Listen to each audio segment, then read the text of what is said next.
Hello everyone and welcome to this review guide on Zephyr. I'm going to be going over builds as well as weapon suggestions and I will give a rating on her at the end of the video. So starting off with her abilities, her passive allows her to glide a bit more around the air. She falls slower than normal frames, as well as a 150% crit chance, which is an additive buff. Her first ability, Tailwind, if you press it, you go flying like it shows here. I'm going to show it here in a second as well. If you hold it down, you stay in the air for, well, indefinitely unless you run out of energy. Her 2 is a grouping ability that also can make, if you have certain augments on, can make the damage really nice. I'm going to show that off a bit later. Her 3rd redirects incoming projectiles, which means that as long as you're not getting hit by melee, you are basically invulnerable. You can't take any form of damage, which is very nice if you combine it with her 1 to hover around in the air. Her 4 is tornadoes, where if you press it, it shoots out tornadoes that then moves around, but if you hold it down, it is stationary, as it also mentions here in the ability description. So if I quickly go over it again, 1, you go flying. If you hold it, you stay hovering. Her 2 is a grouping ability, which also scales with range, which is rather nice. If I turn off the AI and I use my 3, as you can see here, I am unable to take any form of damage because all the bullets that are being shot at me are being redirected. And then if you press the 4, you have the moving tornadoes, and if you hold it down, you have just stationary. So with Zephyr, this is the sort of build I would suggest for newer players. Don't look at the former account, I've overformatted a bit. Anchor glide is nice if you don't like the gravity manipulation. You can turn it off here and you also get a bit of ability strength. These 2 augments I personally feel like are really good for her. The Jetstream one allows you to get more movement speed while in your 3, as well as giving projectile speed to you, and I guess it also says allies, but the allies need to be within your shield. Her airburst rounds, it buffs your secondary damage, stacking up to 500%, which is very nice. I can show it off here with this compressor built for blast, which blast is a very nice element to have with Zephyr.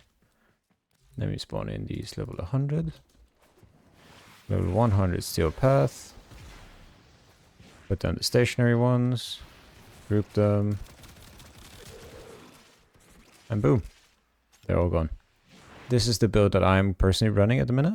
I'm using Molt Augmented for more ability strength and Molt Efficiency for more ability duration, since I'm not getting my shields touched, so I get just a passive 36% more duration, which is rather nice on her. So let me spawn in some dudes again. This time level 225 steel path. Just to show off what a more, I guess you could say, endgame focused build could do. Group them up real quick. And boom, gone again. That was, I'll show it here again, level 225 corrupted heavy gunners. Zephyr is very strong, but is a bit weapon dependent, which can be an issue for newer players. Okay, so quickly going over weapons, I like the Archiplasmor as a primary. There's also a lot of other ones you can use. You can use Cedo, any like projectile based ones. I believe the Miter Incarnate is also pretty good. Exceltra Prime is also pretty good because you can group enemies. For secondaries, which is by far the ones that are going to get the most benefit because you are running airburst rounds. Compressor is really nice with blast, which is what I've shown so far, as well as my Sport Acer build. This is also a very forma heavy one. The kit gun. The Tenet Plinks is also pretty good. I can show it off here real quick. So this is another weapon recommendation I would have. Group in the enemies. Tailwind, turbulence, group enemies. Boom. Not necessarily, kind of a one shot. But yeah, very good one. She's very good with grouping or AoE weapons. Okay, so I'm gonna jump into mission here and I can show you the kind of general loop that I would go through. I'm using the compressor with the blast build. Okay, so let's get the survival underway. start by giving myself a tiny bit more energy. This is also using my endgame build. So your results might vary a bit from mine. So you stand here floating in the air, group a bunch of enemies.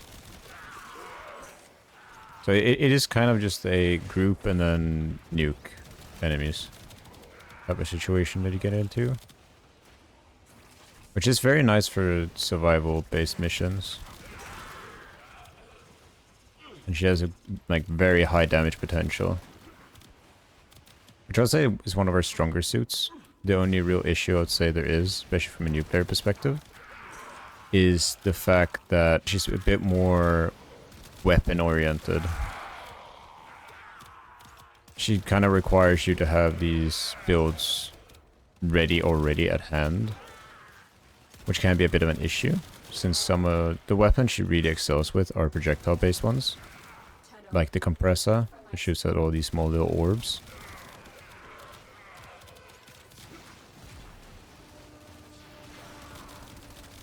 And even when you're in a situation where your read goes off cooldown or goes off the duration, it is not too bad to get around. And also you don't like necessarily need to be using the one. You can subsume it off for other stuff if you want to, like a roar or some other sort of damage buff. She does very well in like bigger open areas. Let me show a few. Damn it. 3 up again, 2 for group, and boom. Also, if anyone is caught up in the tornadoes, if you shoot one of the tornadoes, it does damage to all enemies that are inside it. It doesn't get the necessarily get the crit buff and such, but still damages.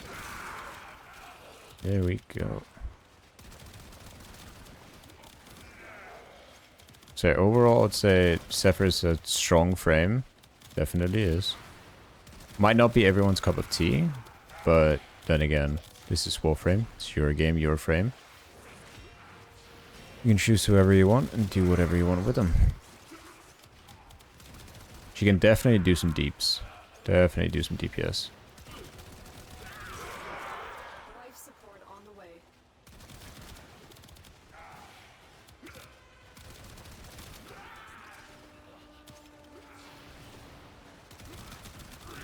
Range is a stat that she really excels with, due to the grouping being a bit easier to get a hold of.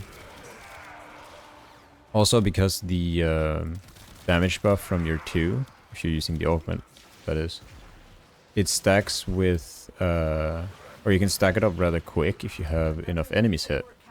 Which if you're doing survivals or steel path for that matter, there's always going to be a lot of enemies. So enemy density is not necessarily going to be an issue. I will of course here at the end of the video show off the compressor build as well, if you're interested in that. It's a surprisingly good secondary after the elemental changes. Especially the changes they made to Blast.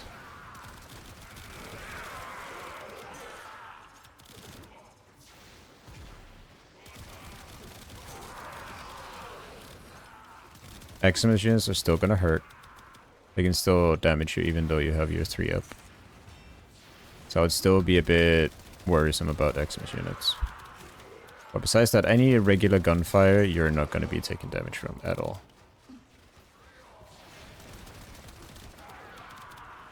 Another subsume suggestion I've seen a lot of people go with is Gara's subsume with the augment. That allows you to get, or to generate a bunch of energy orbs.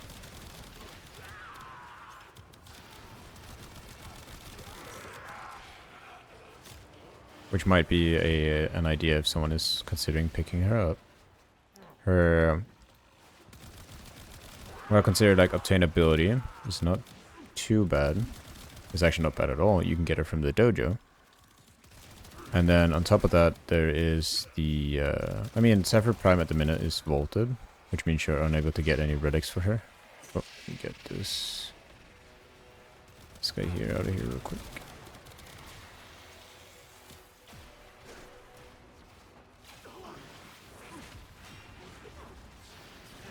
So yeah, Acolyte, she can still do a decent amount of damage with, or damage to, The raid is off to a successful even start. with these, Extraction is available if you even with this compressor, more of a group-oriented build. You can lag your frames at times, which I have noticed.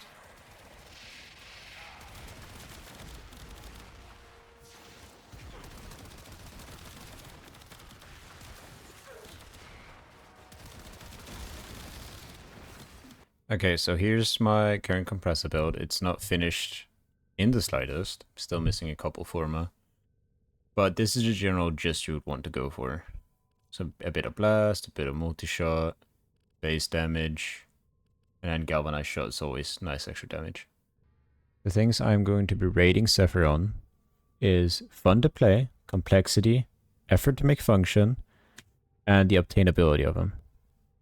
So on a fun to play, I would give her a 4 out of 5. Because she does work well with explosions, which big booms equals funny. On complexity, I would give her a 3 out of 5. She isn't too complex, but there's a lot of stuff about holding buttons compared to just pressing them, which can be a bit hard to get your head around, at least in the beginning. Effort to make function, I would give her a 4 out of 5. Because she needs specific weapons to really make her shine. You can use a bunch of other weapons that can also make her work. Obtainability, I would give her a 1 out of 5. Strictly due to the fact that normal Zephyr, you can get her from Dojo. Zephyr Prime at the minute is vaulted, so technically she's not obtainable until whenever she gets unvaulted. The only other way is if you buy her through another player. So yeah, that's my overall review. I would personally recommend Zephyr. She's a fun one. Takes a bit to get around, but overall pretty fun one. And steel path viable.